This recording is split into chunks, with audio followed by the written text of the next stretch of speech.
દેતા એના દિલડા ન ડરતા કે સંતોને સંતપણા મનવા નથી મફતમાં મળતા. હે આ મફતમાં મળે એવું નથી કાંઈ. એટલે આપણે ગુરુ પધાર્યા છે અને આજ આપણે કેટલું જીવાય એ મહત્વનું નથી, કેવું જીવાય એ મહત્વનું છે. હે કેટલું સાંભળ્યું એ મહત્વનું નથી, પણ જીવનમાં કેટલું ઉતાર્યું ને એ મહત્વનું છે. કે સમજણ વગરનું જીવવું, જીવો વર્ષ 1000 પણ સમજીને જીવો એક ઘડી તો સમજે બેડો પાર. હે કેટલું સમજ્યા ને એ જીવનની વાત છે.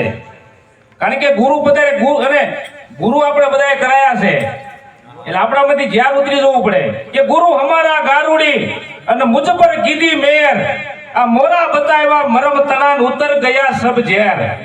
ઝેર ઉતરે તો કામનું, નકર કામનું નહીં. એકવાર છે ને દુનિયાના બધા યારું ભેગા થયા, યારુમાં ઝેર બહુ હોય એટલે યારું બધા ભેગા થયા ને એટલે યારું એ મીટિંગ કરી કે ભાઈ આ તો બધા કૂતરાના ગરુડિયા પાળે, હે સૈસલાના બચ્ચા પાળે, હરણિયાના બચ્ચા પાળે, મારા પર આપણા બચ્ચા કોઈ પાળતું નથી. હે એ કે આપણા બચ્ચા આપણો શું વાંક? ઓલા એક યારું કે ભાઈ આપણામાં ઝેર ભર્યું ને એટલે આ બધા આપણને મારે છે ધોકો લઈને. એ કે ભાઈ આપણો વાંક છે કાંઈ? આપણામાં ઝેર ભર્યું છે તો ઝેર આપણે ઉતારવું છે. આપણે ઝેર જોતું નથી, આપણે જીવનમાં જીવવું છે. ઝેર શું કરવું છે? બરોબર છે. તે બધા કે હાલો ભગવાન પાસે. તે બધા જે સ્વર્ગલોકમાં યારું બધા આખો ધાંગળ આખો દૂધ આ હેઠી ધરતી ઉપરથી અને સ્વર્ગલોકમાં જઈ અને ભગવાનને કીધું ભાઈ કે ભાઈ અમારે ઝેર ઉતરવું નથી. આ